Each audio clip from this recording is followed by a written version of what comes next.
Hey, Blue Table fans, Spencer here with part 3 of our UCM tips and tactics. Today we're talking about UCM aircraft.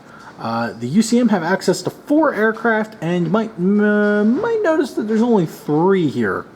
That is because we do not have any models of one of them, which is the Falcon light gunship.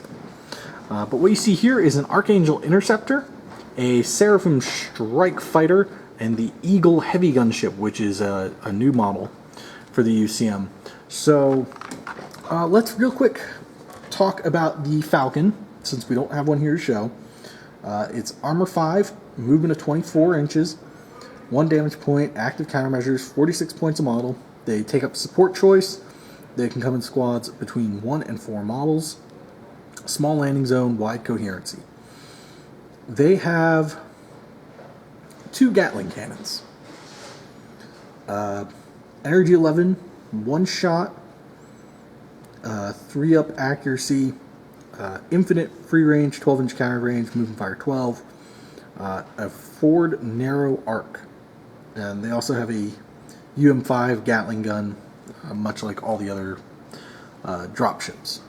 The Falcons are pretty straightforward. They're a light gunship. They zip around and they shoot tanks. They're only 1 shot each, but they are energy 11, which does make them pretty respectable.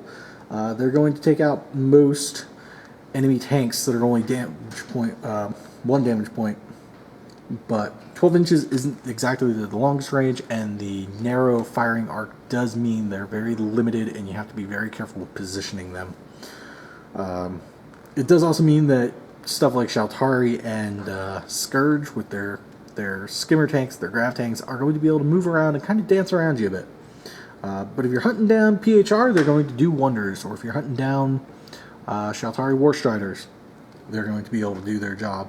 So yeah, that's the Falcon. So why don't we do a closer look now at the Archangel Interceptor. Alright, so this is the Archangel Interceptor. This is the UCM's main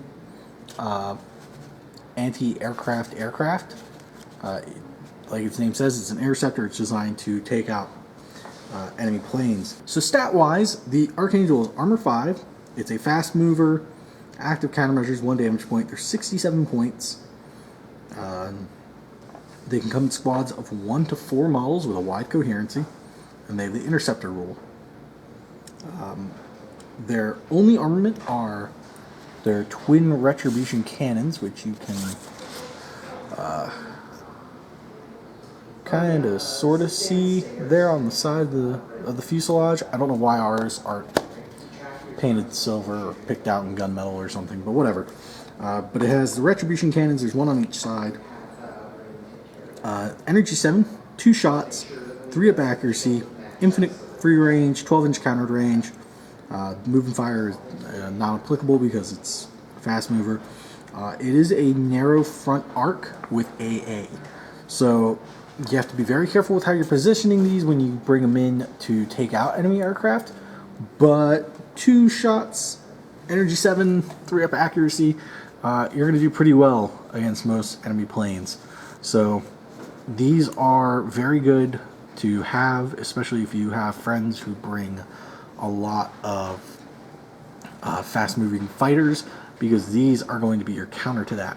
These are going to be the thing that you bring to take out their stuff. So if your opponent's bringing in, say they're playing Shaltari and they're whipping a war spear through to blow up your tanks or shoot one of your dropships or whatever, having one of these or 2 of these nearby is very handy, because you can then whip them through and take out their craft. At 67 points, they're affordable. There's very few arguments for not having one, because a war spear is 105. Yeah, it can do land and air strikes, but for a dedicated anti-air, fast-moving fighter, 67 points is really nice, especially with 2 energy 7 shots. These things are very, very useful, and they're just a cool model too. I actually really like them. So if you're playing UCM, having one of these or two of these available to you in a list, I wouldn't say it's a must-have, like a definite thing, because I don't like saying that, but very, very highly recommended to have an Archangel or two on standby. Alright, so here we have the Seraphim Strike Fighter. Very interestingly designed aircraft, very sleek from the side. Like, you look at it in profile and then you look at it head on at a slight angle, and it's very wide. But it's a very cool airplane, and it does a lot. So stat-wise, it's armor 7, which is very, very good for an aircraft. There's very few that are that heavily armored. So this thing can take quite a beating. It's a fast mover, so the UCM has access to 2 fast movers, but they are specialized craft. Active countermeasures, 2 damage points, so they're going to be a little harder to shoot down. 112 points a model, so they're a bit pricey. Size, you can take them in squads of 1 to 2 models with a open coherency, so there's no issue. They do have a special rule called lumbering. Basically, interceptors which follow it, so basically are tailing it, following the exact same path that it took, ignore the +2 accuracy penalty that you normally get when doing an intercept move. So it's kind of vulnerable when being shot at from something immediately behind it that's tailing it. But otherwise, it's pretty hard to take down. And still, it's kind of hard to take down with armor 7 and 2 damage points on a freaking flyer. It's kind of crazy. So it's got a pretty good bit of survivability. So what does the Seraphim do? Well, it has 2 weapons. It's got the Haven Fire, which is a plasma cannon, basically, and then it's got the Sledgehammer Bunker Buster. So the Haven Fire has 2 modes of firing. It has the focus pattern, which is energy 12, 1 shot, 2+ accuracy, 6-inch range, regardless of whether it's countered. It's a forward narrow arc, so it's you have to line it up very specifically, and that's really kind of it. But energy 12 on a plane, it's bonkers, it's bananas, it's absurdity, it's madness. It's not even remotely close to being Sparta. It's crazy. That is really, really strong for a plane, and it can do some serious damage to pretty much anything it comes across.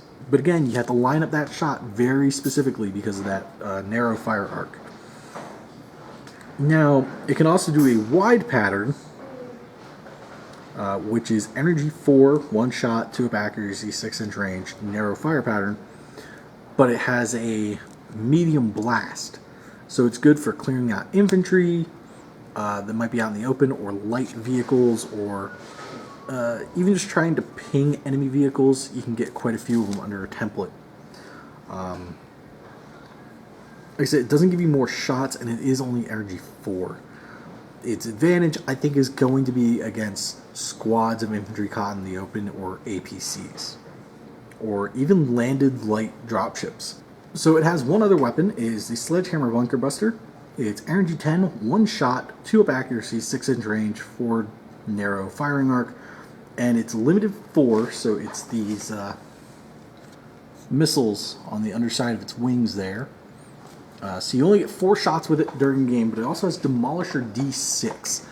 And Demolisher, I didn't explain this in the video with the Ocelot when I did that and I talked about it, but Demolisher is basically, if you shoot a building, it does the normal damage times however much the Demolisher rule is. So on this, you would do the normal damage if you hit a building with it, which is where it's going to come in handy, and then you roll a d6 and you multiply it by that. So you can do a lot of damage to a building very quickly with one of these. And that's important, because if your opponent is sort of camping out a building and they're causing a lot of trouble, you can fly one of these in, and small buildings, even some medium buildings like this one in the background here, are pretty susceptible. Large buildings are going to take like all 4 of them to get, which means you have to do 4 flybys, but if you can pull that off, you can drop a pretty good sized building with minimal effort. Now, all of its weapons are alternate 1, so it can only fire one of them a turn, which is a bit of a problem because it means you have to really pick what you want to do in a turn and hope that this thing doesn't get shot down by something following it.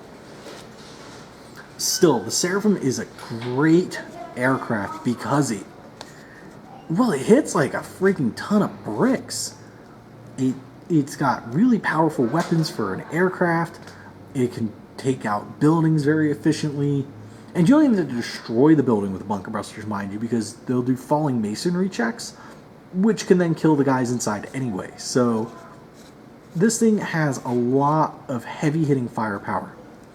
But it is slow. It does have the lumbering rule, which does make it very susceptible to being shot down by tailing enemy craft. And lastly, we get to the newest UCM aircraft. This is the Eagle Heavy Gunship. These are basically, as you can tell, they're Condors with railguns and missile pods bolted onto them. And these things are pretty awesome. Stat line wise, they're very similar to a Condor. Armor 5, movement of 18, active countermeasures, 3 damage points. They're 110 points a pop, which does make them a little expensive. And they only come in squads of 1. So you can't have multiples of these in a single squadron, but you can run multiple squadrons because they're a support choice and not an air choice, like the other two. So what this thing's got for weapons, like I said, it's got railguns and missile pods. You can see just sort of bolted to the side of a dropship. Twin heavy railguns, energy 11, 2 shots, 3 up accuracy, infinite free range, 24-inch countered range, move and fire 6, which means it can't move very far. It moves less than half its speed if it wants to shoot these things. It has narrow arc because there's no turret or anything mounted to them. And then it has 2 multi-missile pods, one on either side, as you can see there. These are energy 9, 2 shots, 3 up accuracy, 36-inch free range, 9-inch counter, move and fire 6, and then they have front and side, left and right, respectively. I probably got the sides wrong when I was doing that, but whatever. This thing is pretty cool because it's mobile railguns. Which is something the UCM was lacking. Other armies like the Shaltari had some mobile Gauss cannons in the forms of stuff like the Thunderbird gunship. This is more survivable than one of those. It's more expensive, but it's also 3 damage points. So it's going to take longer to kill. It's still only armor 5, which kind of kills me inside a little bit because you would think a medium or heavy gunship, as they're calling it, would, they'd slap some more armor onto it. Give it a little better chance of not dying a horrendous death, but what do I know? I'm not military. What this thing does is it brings heavy firepower to the battlefield in an aircraft, which is something the UCM needed outside of fast movers. 18-inch movement is pretty good for something of its size, but a move and fired 6 is not that good. It's very slow when you actually want to shoot. But when you do shoot, you get to shoot 3 different weapons. All of them having 2 shots, the weakest one being energy 9, all of them being a 3 up to hit. So it hits with a good amount of firepower. It just takes a while to get where it needs to be if you're trying to shoot every turn. If you're not trying to shoot every turn, you can kind of zip one of these across the board, and then when you do need to shoot, you kind of slow it down and just completely unleash hell with it. These things are very, very, very respectable in terms of being a dedicated sort of tank hunting aircraft. And if you're on the receiving end of one of these, be afraid. You have every right to be fearful of seeing a few of these in your opponent's army, because they're going to kill your tanks. They're getting so many shots at decent energy, that they're going to do some damage. The missile pods are only range 9 when they're countered, though. So its main weapon is for tank hunting is going to be the railguns. But if you can get close enough, it can start unleashing these as well, which gives it a lot of versatility. It also means it can pick 3 targets a turn to shoot. And they're not alternate weapons, so they can all fire at the same time, which is just ridiculous. So yeah, the Eagle it's tank hunter. There's really not much else to it, but it is a very cool aircraft, and one that any intelligent commander should learn to fear and respect. So there you go, folks. UCM aircraft. Archangels are great. They're an interceptor. They're designed to take out enemy planes, which is handy because they're very good for supporting these guys, because these take a bit of a pounding if something comes up on their tail while they're trying to do their thing. The Seraphim is amazing at what it does. It hits so ludicrously hard for a fast mover, and the bunker busters are awesome at taking out buildings and killing the infantry inside. But like I said, you're going to want an Archangel or two to kind of lend support, because if somebody starts hunting down one of these, you're going to want one of these to hunt down another thing that's hunting down one of these. I hope you followed all that. And the Eagle is crazy good as a mobile flying anti-tank platform. So the UCM are very interesting in their aircraft because they have 2 aircraft that are multiple damage points. Most other armies don't really have that.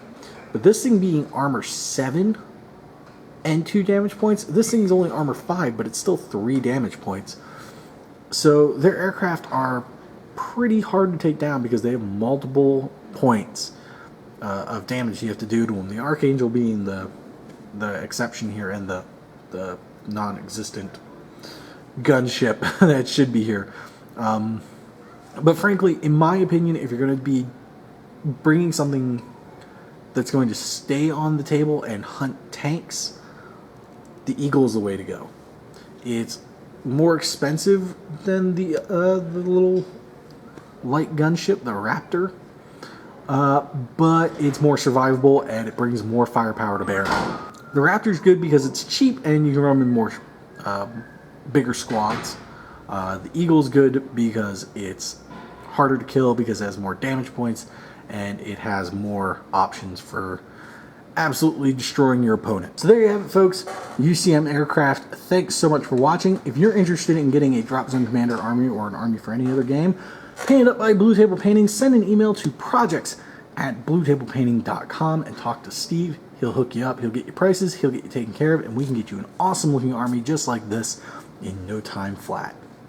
So thanks so much for watching. Be sure to stay tuned for part 4 of our UCM tips and tactics, where I'll be discussing the other UCM land vehicles that they can bring to bear. Hope you guys have enjoyed, and I'll see you in the next part.